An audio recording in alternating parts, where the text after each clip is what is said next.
আক্রমণ! আরে এটা কি করলেন রাজা সাহেব? আক্রমণ! আক্রমণ! কাউকে ছাড়বে না। আরে মারো মারো, সবাইকে মারো, একজনও যাতে বাঁচতে না পারে, সবাইকে মেরে ফেলো।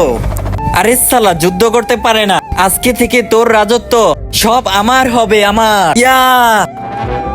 মহারাজ, আমরা এর রাজ্য নিয়ে কি করব? এর একটা মেয়ে আছে, ওই মেয়েটা অনেক সুন্দর, আপনি এক কাজ করেন, ওর হাতটা চেয়ে নেন।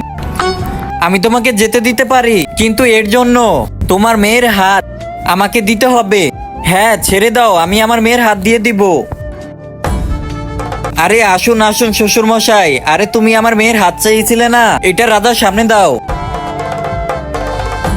কিন্তু তার আগে তুমি যদি ইন্ডিয়ান হও তাহলে ভিডিওতে লাইক করো, আর যদি বাংলাদেশি হও তাহলে লাইক সাবস্ক্রাইব দুইটাই করো, আর কমেন্টে তুমি যে দেশে সে দেশের পতাকাটা দিয়ে যাও।